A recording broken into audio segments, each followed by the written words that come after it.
गेली ना तर हा सगळा भाग प्रभावित होणार. कसं काय?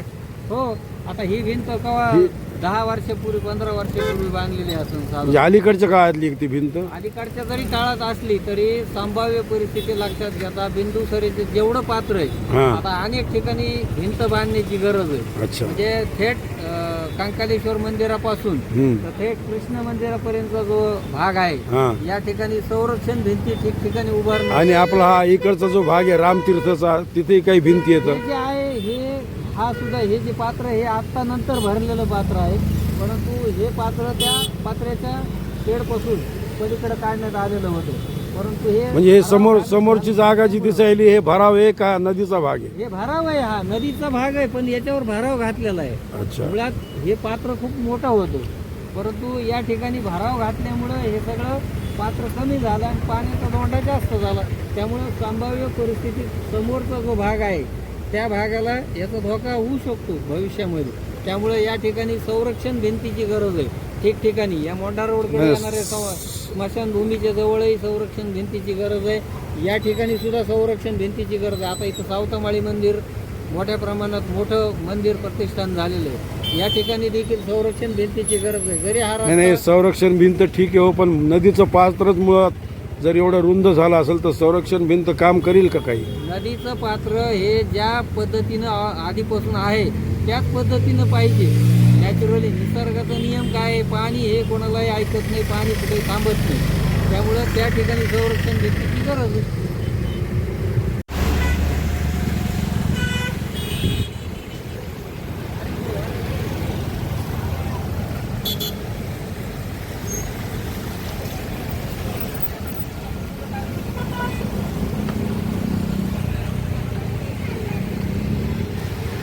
सकाळपासून सुरू असलेल्या या पावसामुळे बीड शहरातून वाहणाऱ्या बिंदुसरा नदीच्या पात्रात आपण या ठिकाणी उभे आहोत. मोंढा रोडकडे जाणाऱ्या या पुलावर ज्येष्ठ पत्रकार महेश वाघमारे या ठिकाणी आहेत. काय सांगणार आपण? नवरात्राच्या सुरुवातीला थोडा थांबलेला पाऊस नवरात्र सुरू झाल्यानंतर पुन्हा एकदा सुरू झालेला आहे आणि बीडकरांना नेमका किती पाऊस झाला हे जर समजायचं असेल किंवा त्यांना दाखवायचं असलं तर बिंदुसरीचा हा जो पूल आहे, हा मोंढा रोडवरचा, हा सगळ्यात महत्त्वाचा असा पूल आहे. आणि याच्या खालून ज्यावेळेस फक्त आता 4 फूट खालून इथून पाणी वाहत आहे. मला असं वाटतं की हे पाणी म्हणजे असं खूप मोठं असं पाणी. आणि ज्यावेळेस या पुलाला पाणी लागतं त्यावेळेस गावामध्ये पाणी शिरण्याची भीती असते आहे. इथं अनेक वस्त्या या बिंदुसरीच्या तीरावर वसलेल्या आहेत आणि ज्यावेळेस खूप पाणी वाढतं त्यावेळेस त्या वस्त्यांमध्येही पाणी शिरतं. सुदैवाने आणखीन तशी परिस्थिती आलेली नाही. याचं कारण हे की वर काही जे बंधारे झालेले आहेत त्याचं अडवून पाणी खाली थोडं सोडण्यात येतं आणि पुढेही ते सतत वाहता राहील याची काळजी घेतलेली. त्यातच विशेषतः मध्यंतरी बिंदुसरीची स्वच्छतेची मोहीम प्रशासनाने हाती घेतली आणि त्याच्यामध्ये नागरिकांनी सहभाग नोंदवला. त्याचा परिणाम म्हणून बीडकर आज तरी सुरक्षित, पण भविष्य काळामध्ये जर परिस्थिती अशीच राहिली आणि आपण जर सतत नद्यावर अतिक्रमण करीत राहिलो तर मला असं वाटतं की पुढच्या वेळेस नदी नक्कीच आपल्या गावात शिवून आपल्याला कवेत घेतल्याशिवाय राहणार नाही. त्यामुळे मला असे सगळ्यांना विनंती करायची की आता तरी आपण सर्वांनी नुसतं सजग होऊन चालणार नाही, तर आपणही अतिक्रमणांच्या बाबतीमध्ये आपण जास्त जागरूक राहणं गरजेचं आहे. की कोणी जर अतिक्रमण करीत असेल तर त्याला नक्कीच आपण नम्रतापूर्वक थांबवायला पाहिजे आणि सांगायला पाहिजे की बाबा हे योग्य नाही. आपण आज जर अतिक्रमण करीत असेल तर एक दिवस आपल्याला ही नदी हे पाणी आपल्याला हे निसर्ग कायमस्वरूपी घेऊन जाईल. म्हणून मला असं या पावसाच्या निमित्ताने सांगायचं आहे की आता तरी भानावर या, आता तरी शहाणे व्हा आणि निसर्गासमोर नम्रपणे व्हा. बीड शहरामध्ये कालच्या पावसामुळं धांडेनगर आणि शिंदेनगर करपरा नदीच्या ह्याला सुद्धा पाणी जास्त वाढलेलं आहे आणि धांडेनगरसुद्धा अर्ध पाण्यात आहे सकाळपासून. काय कारणं असतील हे पाणी साठण्याची? मुळात हे जे आपल्या बीड शहराच्या भोवती बिंदुसरा आणि करपरा या 2 नद्या वाहतात आणि या नद्या पहिल्यांदा गावाच्या मधून व्हायच्या. त्या नद्यांच्या मिळणाऱ्या नाल्यावर आणि नद्यांवर मोठं अतिक्रमण केलं आहे. आणि झालं आहे काय की मोठं शहरीकरण होत असताना मोठमोठे रस्ते होत असताना नाल्यांना जागा देण्याचं सौजन्यही मूळ जागा मालकांनी प्लॉट मालकांनी दाखवलेलं नाही. जर पाण्याचा जर निचराच होणार नसेल आणि अशा एकदम मोठा पाऊस आला आणि आज पाण्याला जर वाट मिळत नसेल तर मला असं वाटतं की पाणी स्वतःची वाट स्वतः काढत असतं आणि मग ते कुठंही शिरतं, त्याला जिथं जागा मिळेल तिथं शिरतं. आणि मला वाटतं की ह्या बीड शहराच्या मधल्या वस्त्यांमध्ये जे पाणी शिरलं त्याचं कारण हे की तुम्ही नद्यांच्या पात्रात घुसलास, नदी पात्र तुमच्या घरात घुसत नाही याचं भान आता आहे ना खूप गरजेचं आहे.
हे आता बघा पात्र आपण उगाच चुकीच्या ठिकाणी गेलो बाबा.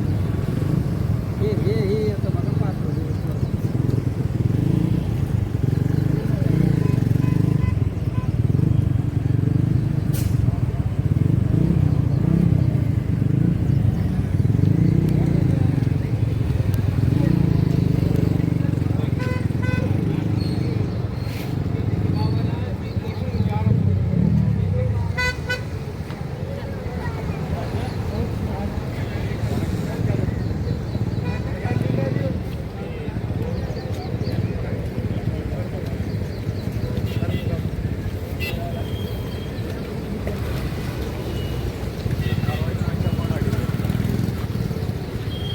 कठडे घ्या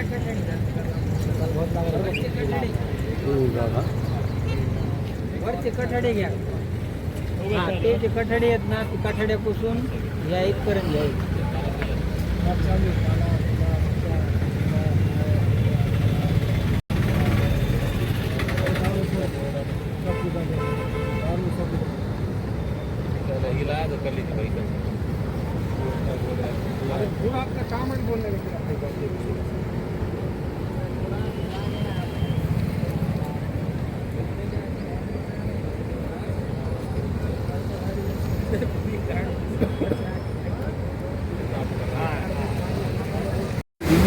आता ते एवढ्या पाण्यामध्ये ते तिथं भरते, एवढ्या पाण्यात सुद्धा करत तिथे भजा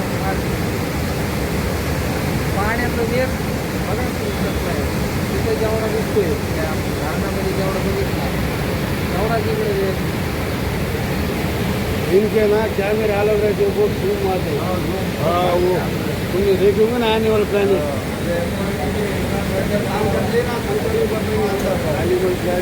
अंदर का पानी के अंदर कर देते हो.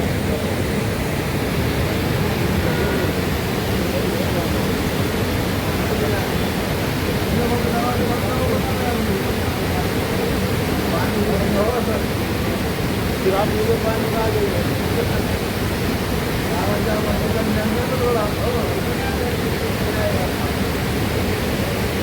हा ते लाट आहे